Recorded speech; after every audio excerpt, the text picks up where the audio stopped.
Hola, ¿qué tal amigos? Bienvenidos a este video donde explicaremos el problema número 2 y cómo se resuelve. Este problema está vinculado al problema número 1. En el problema número 1, en el video pasado, nos exponían esta situación, la cual es una situación muy común. Dice, mi familia y yo saldremos de vacaciones de Navidad durante 2 semanas y por seguridad dejaremos encendidos 4 focos de la casa, ¿verdad? Para que no se vea muy oscura. Es muy común que cuando pues las familias salen de vacaciones y dejan la casa sola, ¿verdad? Es una práctica muy común dejar los focos encendidos para cuando llegue la noche la casa se vea iluminada. Sin embargo, bueno, pues nos genera bastante desperdicio de energía, porque en el día los focos podrían estar perfectamente apagados, dado que no se necesitan, ¿verdad? En el día tenemos la luz solar y los focos no son necesarios, únicamente quisiéramos pues prenderlos nada más en la noche, ¿no? Pero aún se acostumbra a esta vieja práctica de que las familias eh, normalmente dejan 2, 3 focos prendidos, algunos dejan más, ¿verdad? Para que la casa se vea iluminada al menos durante la noche. Hicimos este ejercicio con multisim, ¿verdad? Encontramos que esto me costaría 136 pesos al bimestre dejar esas 2 semanas prendidos los focos. Pero bueno, pensemos en situaciones donde vamos a tener más focos en casas más grandes, en terrenos más grandes, quizás en ranchos, quizás en haciendas, ¿verdad? Quizás en casas de área muy grande. O quizás en la cuestión de tiempo, como dice aquí, ¿verdad? ¿Qué pasa si me voy a ausentar más tiempo? Entonces, bueno, pues cuánto me va a salir eso en costo, lo calculamos, ¿verdad? Y con multisim voy a poner la simulación para recordar un poco. Aquí tenemos la simulación. Decíamos que teníamos los 4 focos. En el video pasado, en el ejercicio número 1, también diseñamos cómo calcular un fusible, ¿verdad? Para proteger esta carga. Calculamos la potencia que consumen, 400 watts, y de ahí sacamos el costo en base al precio del recibo de luz, ¿verdad? Entonces, esto lo hicimos con ayuda de multisim en el video pasado de manera muy simple. Y ahora vamos a resolver el siguiente problema. Diseñar un sistema de control, ¿verdad? Que mantenga encendidos los focos solamente durante la noche. Es decir, estamos pensando que solo son entre 8 y 9 horas de noche, ¿verdad? Y después el foco debería estar apagado, ¿no? Porque ya se supone que habría luz solar y los focos pues deberían ya estar apagados, ¿no? Bueno, ¿cómo resolvería yo este problema? Primero, bueno, hay que usar el razonamiento, ¿qué necesito? ¿Cómo le hago, verdad? Aquí vamos a recurrir a la palabra clave que se llama control. Necesito controlar que el foco solo prenda en situaciones de oscuridad, ¿verdad? De poca luz, de poca iluminación. Esto nos lleva a todo un área de la ingeniería que se llama la ingeniería de control, donde se estudian este tipo de sistemas y pensaríamos, bueno, en un diagrama como el que se muestra ahí. Tenemos un control, tenemos un proceso o planta o lo que vayamos a controlar, ¿verdad? En este caso, pues es el encendido y el apagado de un foco, ¿verdad? Y obligatoriamente para hacer automático nuestro sistema necesitamos un sensor que nos sirva pues, de medidor de la variable que nos interesa. En este caso sería la iluminación, ¿verdad? La luminosidad externa.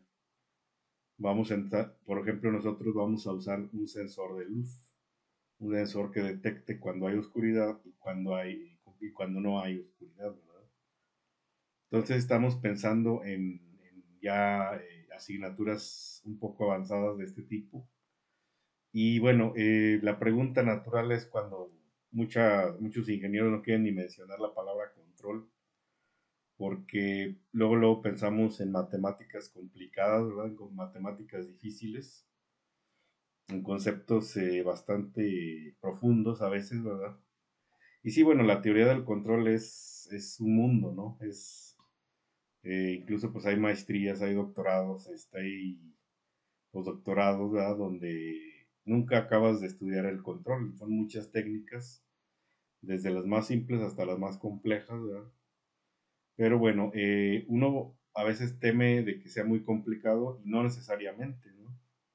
Dado que la mayoría de los sistemas de control tienen algoritmos sencillos, como decidir nada más si enciende la máquina o si se apaga, ¿no? O sea, un 1 o un cero, ¿no? Realmente la mayoría de los sistemas, los aires acondicionados, las bombas, por dar un ejemplo, la bomba de nuestra casa, bueno, los que tengan bomba automática, de esas bombas que se prenden solas, ¿verdad? Ahí estaríamos pensando que ese es un sistema de control que todos o la mayoría de las personas tienen en sus casas cuando el tinaco se vacía. Entonces el sensor de nivel detecta un nivel bajo de agua, le manda una señal a la bomba se prende y hasta que no se vuelva a llenar el tinaco se apaga la bomba. Ese es un sistema de control relativamente sencillo, ¿verdad? Otro sistema de control lo encontramos en el automóvil. El automóvil tiene un ventilador que enfría el motor cuando se empieza a sobrecalentar. ¿Quién le dice al ventilador cuándo encenderse? Pues un sensor de temperatura, ¿verdad? O varios sensores de temperatura. Eh, pero los encontramos por todos lados, ¿no? Las lavadoras automáticas, ¿verdad? En muchos lados encontramos sistemas de control automático, ¿verdad? Y la mayoría no usan algoritmos tan complejos, ¿verdad? Como es el que vamos a usar en este ejemplo. Lo primero que les recomiendo que le digan a sus estudiantes es desmenuzar el problema, o sea, separarlo en partes, estudiar cada parte por separado y luego obtener los resultados por separado, individuales, ¿verdad? Y al final unir todos los resultados. Con esto estamos usando el principio de superposición, que el todo es la suma de las partes, ¿verdad? Si atacas un problema en su totalidad, pues va a costar mucho trabajo resolverlo, ¿no? Es mejor atacar partes pequeñas y luego sumar esos pequeños resultados y ya obtener la respuesta completa. Esa es la manera de cómo trabajamos en control, ¿verdad? ¿Qué partes van a integrar mi sistema? Bueno, ¿qué es lo que quiero controlar? Pues nada más que el foco encienda cuando es de noche, ¿no? ¿Qué sensor necesito? Pues necesito un sensor de luz. Se llaman fotorresistencias, ¿verdad? Y son muy sensibles a la iluminación exterior. Varía la resistencia en función de si hay mucha luz, si hay poca luz, ¿no? Y el controlador, o sea, la plataforma donde voy a decidir qué hacer cuando se detecte la oscuridad. En este caso vamos a usar el Arduino, ¿verdad? Arduino va a ser el cerebro de mi sistema de control. Bueno, tomando las partes de mi sistema, todo el sistema se vería así, como se muestra en la figura. Tenemos la parte de corriente directa, que es la parte de Arduino, la parte de control, ¿verdad? Que son voltajes pequeños, típicamente pues, de 5 volts, de 12 volts, ¿verdad? De 24 volts incluso. Y tenemos la parte de potencia, que es lo que queremos controlar. Aquí ya se encuentran los voltajes elevados, las corrientes elevadas, ¿verdad? Y pues nosotros tenemos que tener una interfaz que es este relevador, ¿verdad? Este es un switch que nada más le dice prende foco o apaga foco, ¿verdad? ¿Cuándo lo va a prender o cuándo lo va a apagar? Eso lo va a decidir mi cerebro, que es Arduino, ¿verdad? en función de la variable externa, que es la luz solar, ¿verdad? Y eso lo detecta el sensor. Aquí podemos identificar las cuatro partes, que es la parte del sensado, la parte del sensor, la fotorresistencia en serie con otra resistencia. Vamos a ver muy frecuentemente en electrónica estos arreglos, ¿verdad? Tenemos el controlador, que en este caso es la plataforma Arduino. Tenemos la interfaz de potencia. Arduino lo que te va a mandar a la salida nada más son o 0 o 5 volts, ¿verdad? Acá, en el puerto digital. Entonces, como manda poca corriente de salida a través de sus pines, si mal no recuerdo, creo que son 50 miliamperes como máximo. Esa corriente es muy bajita, ¿no? Con el transistor amplifico esa corriente y hago que se encienda mi relevador.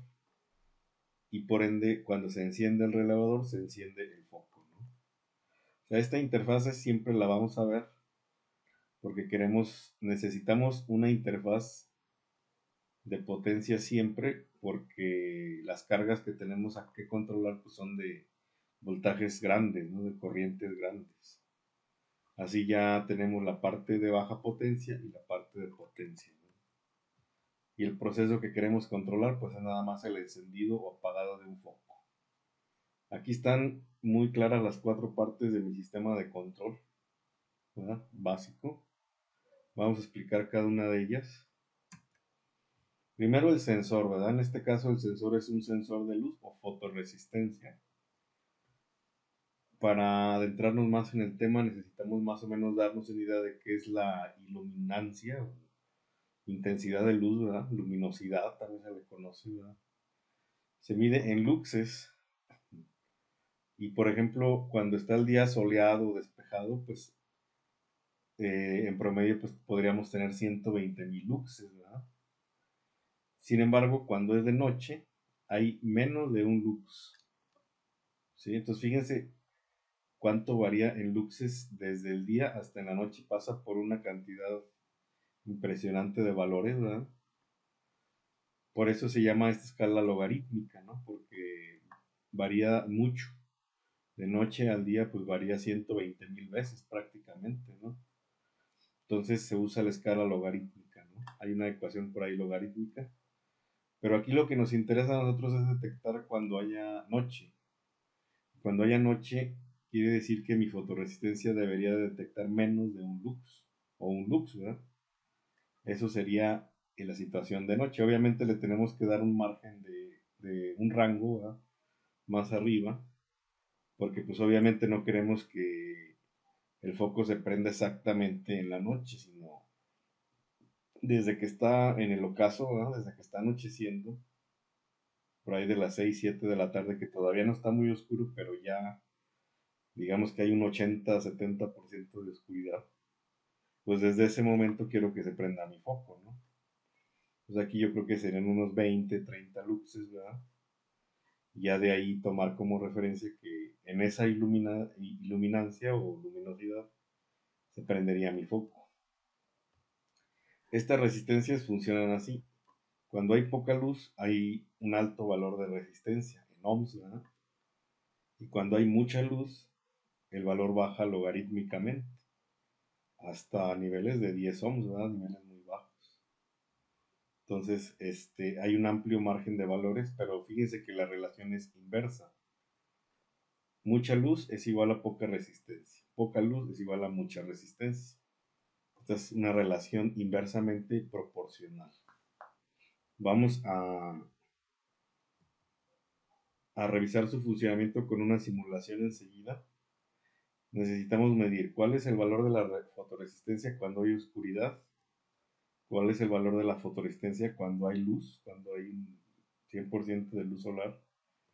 Y esto lo vamos a hacer a través de simulaciones. Vamos a hacerlo en Tinkercad y continuamos. Bien, aquí tenemos nuestro circuito en Tinkercad. Nada más estoy simulando en la parte del sensor, ¿verdad? Aquí está la fotorresistencia, van a decir, ¿de dónde la sacó? La fotorresistencia se encuentra del lado derecho aquí por donde están diodo, motor de aficionado, por aquí la encuentra, ¿no? Aquí está luego se ve el símbolo. Entonces, ¿qué vamos a hacer? Incluso con la resistencia en la vida real vamos a hacer lo mismo que vamos a hacer aquí. Separo mi fotoresistencia del circuito y le mido la resistencia con un multímetro, ¿verdad? Entonces, en modo resistencia, pongo aquí, quiero medir entre esta terminal y esta terminal, ¿verdad? No importa aquí la polaridad porque estamos midiendo resistencia, no estamos midiendo voltaje ni corriente. No importa en qué orden las pongas, ¿no? La resistencia pues obviamente es positiva siempre, ¿no? No hay problema. Entonces simulo. Entonces fíjate, ahorita la resistencia está detectando, aquí le podemos mover la barrita de la luz. Aquí estaría detectando oscuridad, 100% oscuridad, ¿verdad? Y la fotoresistencia me estaría entregando un valor de 180 kilo ohms. ¿Sí? Vamos a suponer que empieza a amanecer y pues llegan las 10, 11 de la mañana por ahí, ¿no? Ahí mi resistencia está midiendo ya 1 kilo ohm, ¿sí? Y suponemos que ya amanece, llega hasta el máximo de luz solar, baja hasta 506 ohms, ¿verdad? Está cumpliéndose la regla de la relación inversa. Y luego el proceso inverso, llega el ocaso, llegan las 6, 7 de la tarde, ¿verdad? Y ya mi resistencia vale 3.56. Y pues ya cuando sean las 9, 10 de la noche, ya que esté completamente oscuro, mi resistencia va a volver a valer 180 kilo ohms, ¿verdad? Se fijan, es una relación logarítmica, no es lineal, ¿verdad? Porque aquí da un brinco muy grande, ¿no? De 1.70, bueno, de 2 kilos, en un ratito ya se me hicieron 180. Entonces, así se comportaría una fotoresistencia en la vida real. A lo mejor aquí cambian los valores de 1 megaohm o 500, pero son valores de resistencia muy altos cuando hay oscuridad, ¿verdad? Y siempre van a ser valores de resistencia bajos cuando hay luz solar máxima, ¿no? Si su fotoresistencia no hace eso, entonces quizás esté dañada, entonces hay que reemplazarla por una nueva, ¿no? Bueno, entonces, una vez hecho esto, detengo la simulación y de una vez, bueno, apunto en una tabla cuánto me dio los valores de fotoresistencia. Y aquí está, ¿no? Cuando hay mucha luz, 506 ohms. Cuando hay poca luz, 180 kilo ohms. O sea, 180,000 ohms, ¿verdad? Y ya con esos datos voy a proceder a utilizar el principio de divisor de voltaje. Esto, por eso les digo que este tipo de proyectos o de prácticas ya son para a semestres avanzados donde el alumno pues ya se sabe estas técnicas, ¿no? Para no volver a explicar qué es el divisor de voltaje, ¿verdad? Ahí podemos ver, en el caso izquierdo es cuando hay mucha luz, entonces yo tendría el circuito equivalente que está aquí, mi resistencia fija de 1 kilo y 500 ohms por acá, ¿verdad? Y en el caso derecho es el caso contrario, cuando hay poca luz, mi resistencia aumenta hasta 180 kilo ohms y esta se mantiene fija. Entonces yo puedo saber el voltaje de salida usando esta fórmula del divisor de voltaje y resulta que por cálculos me da esto que está aquí. Entonces si hay mucha luz, mi voltaje va a ser de 1.67 y si hay poca luz va a ser cercano a 5 volts, ¿verdad? Entonces yo le puedo poner aquí, pues cuando el voltaje detectado sea mayor de 4.5 de 4 volts, ¿verdad? Préndete foco, ¿verdad? Aquí ya tengo un valor de referencia para prender o apagar el foco, ¿sí? Cuando el voltaje sea, vamos a suponer, mayor a 4.5 volts, ¿verdad? O mayor a 3.5, ahí esas prueba y error, ¿no? Ese ajuste fino ya se llama ajuste fino, se tiene que hacer a prueba y error. Pero ya tenemos aquí una referencia que es en la noche, tu sensor te va a mandar 4.97 y cuando, por ejemplo, cuando esté en la bruma, ¿va? Pues te va a mandar, no sé, 3.5 o algo así. Eso lo puedes ajustar de manera empírica, ¿va? Vamos a hacerlo en Tinkercad. Bien, ya estoy en Tinkercad. Lo único que voy a hacer es regresar la fotoresistencia a su posición inicial. Y aquí está el circuito de la figura, ¿no? Aquí está el positivo. Mi fuente es de 5 volts. Aquí entra los 5 volts. Esta es mi resistencia de 1 kilo. Y aquí tengo la tierra, ¿no? El negativo.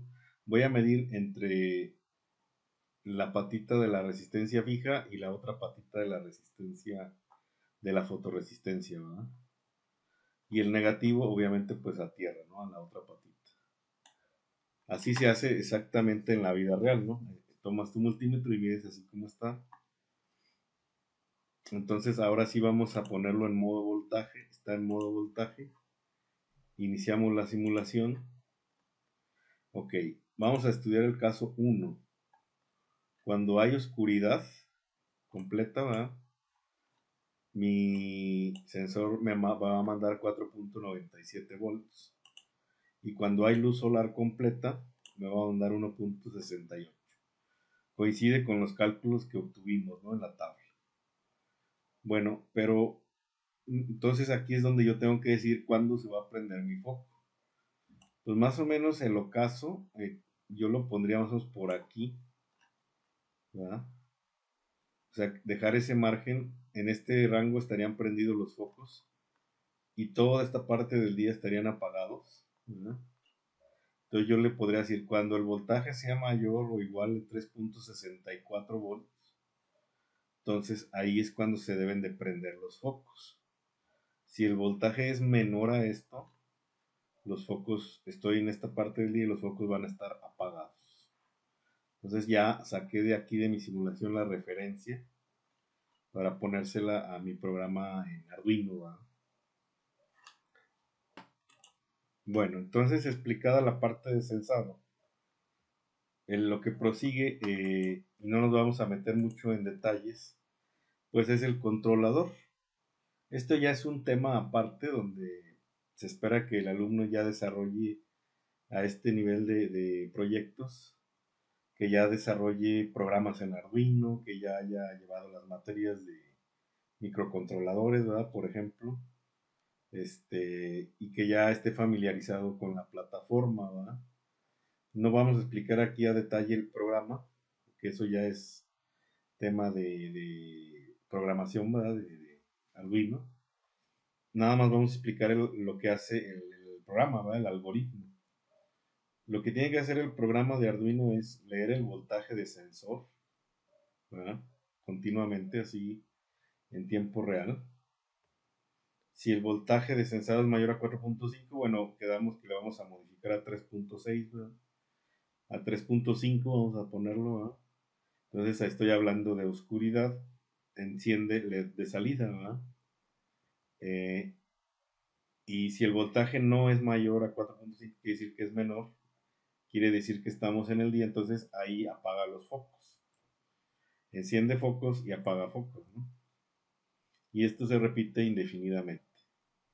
Básicamente en esos 3 pasos estamos explicando el algoritmo de Arduino, lo que debería hacer, ¿no? Voy a pasarme a la simulación de Tinkercad. Acá tengo el programa completo, ¿va? No la detuve, bueno, supongo que se detiene solo. Aquí está, ¿no? Este es mi programa completo del sistema de control de luz. Y este es el código en detalle, ¿no? Pues básicamente hace lo que dice ahí. Declaro mi pin de 12 como salida, ¿va? Ese va a ser el pin que va a mandar la señal al relevador para que se prendan o apaguen los focos.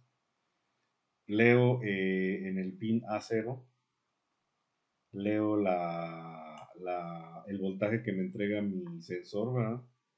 Ese voltaje lo acomodo para obtener los volts reales, ¿verdad? Entonces aquí es donde yo defino si es caso o oscuridad. Si el voltaje del sensor es mayor a 3.5, estoy en oscuridad. Entonces aquí le digo préndete lámpara, ¿verdad? Si el voltaje es menor a 3.5, estoy en caso de luz solar. Y aquí le digo apágate, ¿verdad?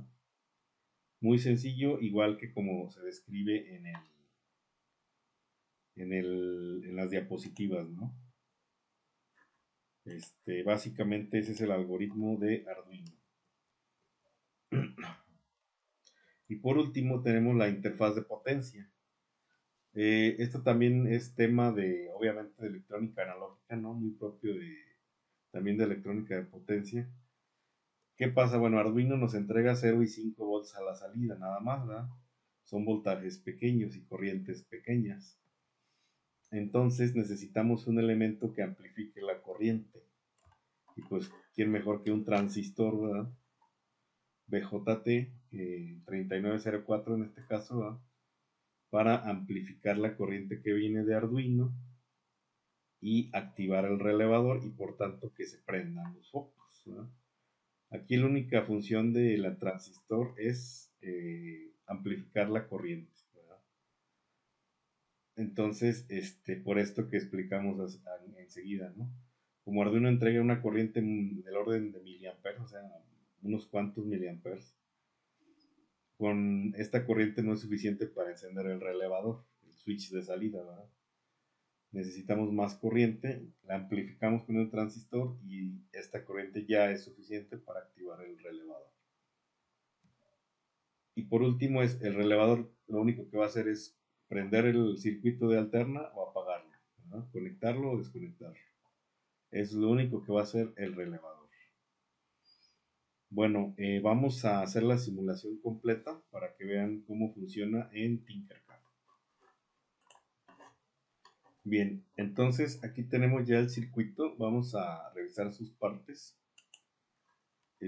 Aquí, bueno, ¿qué tengo? Aquí tengo el circuito del sensor, ¿verdad? Aquí.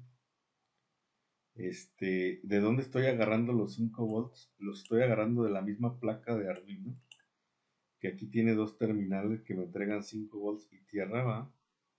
Y voltaje, pues, recorre toda la proto, ¿va? Energiza toda la proto, y de aquí agarro mis 5 volts, va la resistencia de 1 kilo, luego está en serie con la fotoresistencia, y de aquí en medio agarro mi señal para el pin 0 a 0 de Arduino, ¿va? Aquí está. Ahí voy a leer el voltaje de mi sensor. Posteriormente se va a ejecutar el código, como ya lo explicamos hace rato.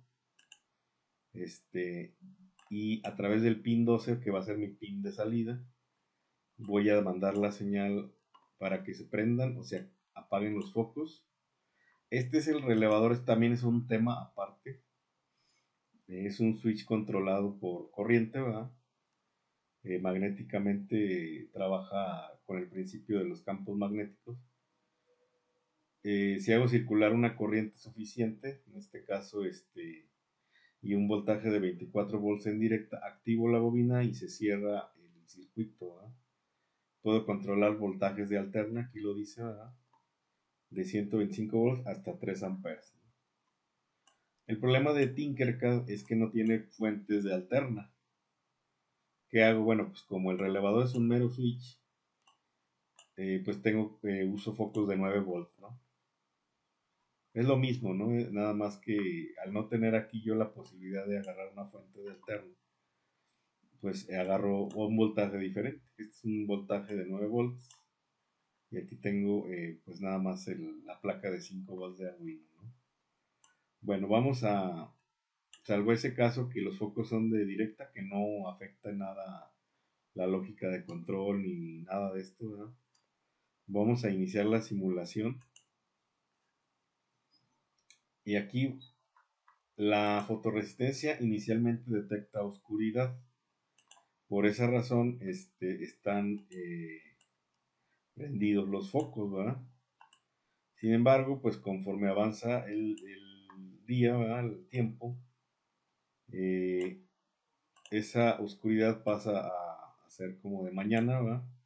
Aquí ya se apagaron los focos, si se fijan, ¿verdad?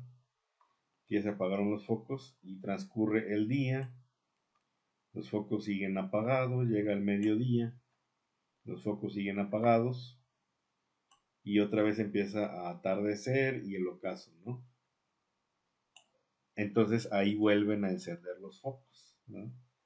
Llega medianoche, llega la madrugada y ahí está oscuro, ¿no? Y vuelve a repetirse el ciclo, ¿no?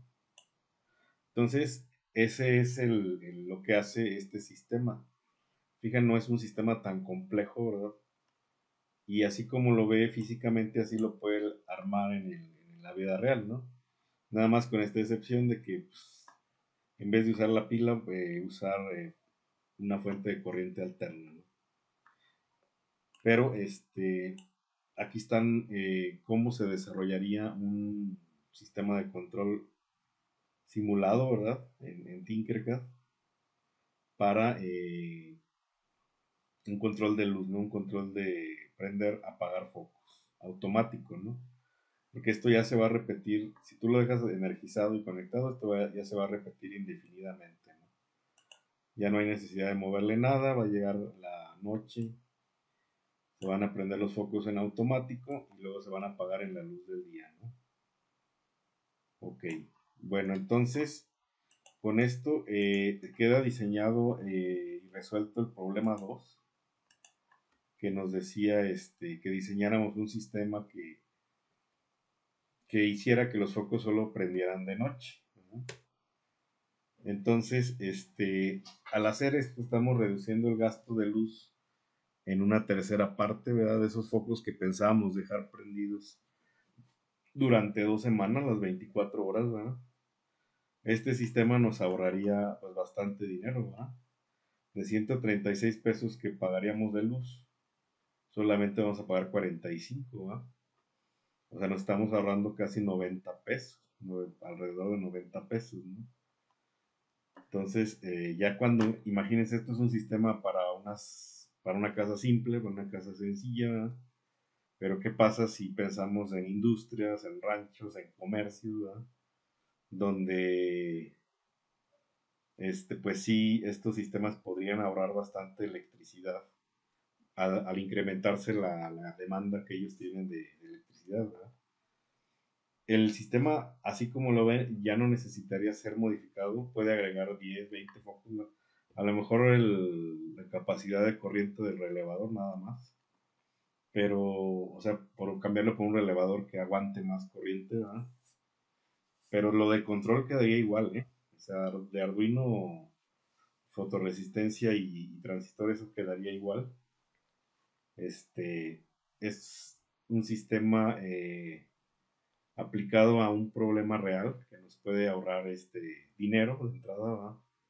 Y es un sistema bastante didáctico, ¿no? Como conclusiones, se recomienda ampliamente el uso de simuladores antes de pasar a la etapa experimental, ¿verdad? Son gratuitos, o sea, ¿qué te cuesta? Bueno, un simulador ya que lo instalas, este, pues ya puedes simular N veces, ¿no? No tienes que tener riesgo de que, ay, necesito ir a comprar resistencias o no tengo multímetros, ¿verdad?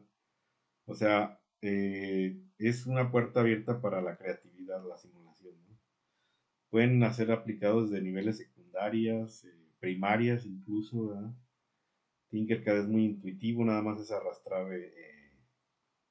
figuritas, ¿verdad?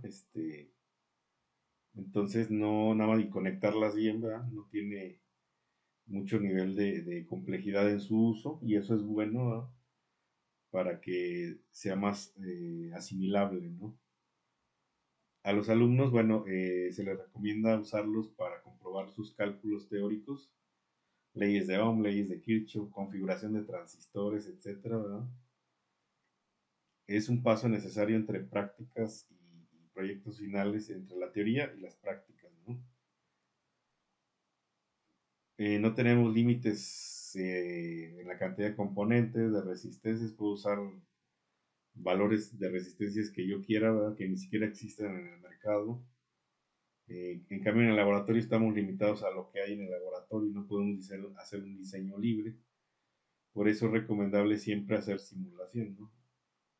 Ya diseñas tu sistema y ya después lo puedes adaptar a los valores comerciales o a lo que tengas en tu laboratorio, ¿no? Que ahorra tiempo y dinero, pues siempre la prueba y error va a ser muy costosa, ¿verdad?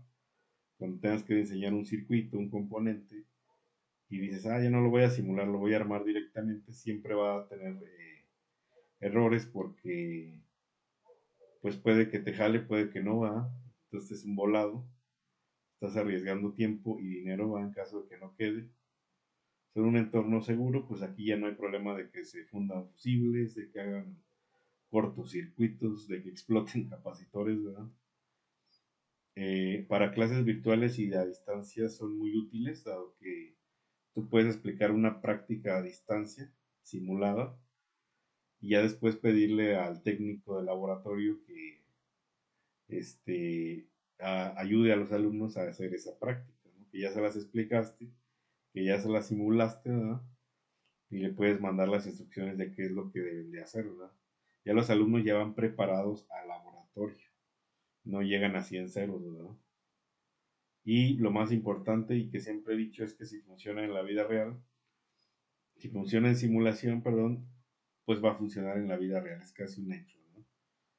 Porque la simulación pues es un entorno virtual perfecto, ¿no? Donde los principios están aplicados ahí, a lo mejor con un margen de error, por ejemplo, si en la simulación me dio 3 volts y acá me dio 3.1 en la vida real, ¿verdad? O 2.9, está muy bien, o sea, no, siempre va a haber ese margen de errores, nunca vamos a lo mejor a empatar lo que nos dio en la vida real o con lo que nos dio en simulación, pero los resultados de aproximación son muy buenos para la vida real, ¿no? Entonces hasta aquí dejamos este video, se recomienda ampliamente que impulse el uso de simuladores en sus clases de electricidad y electrónica, debido a que pues son puros beneficios, ¿no? No le veo ninguna perjuicio, ninguna desventaja a usar simuladores, ¿verdad? Al contrario, son muy benéficos en la docencia y en la investigación, ¿no? Ya también en la industria se usan mucho. Entonces, apoyemos el uso de simuladores antes de pasar a la experimentación práctica. Hasta aquí este video y nos vemos en la próxima.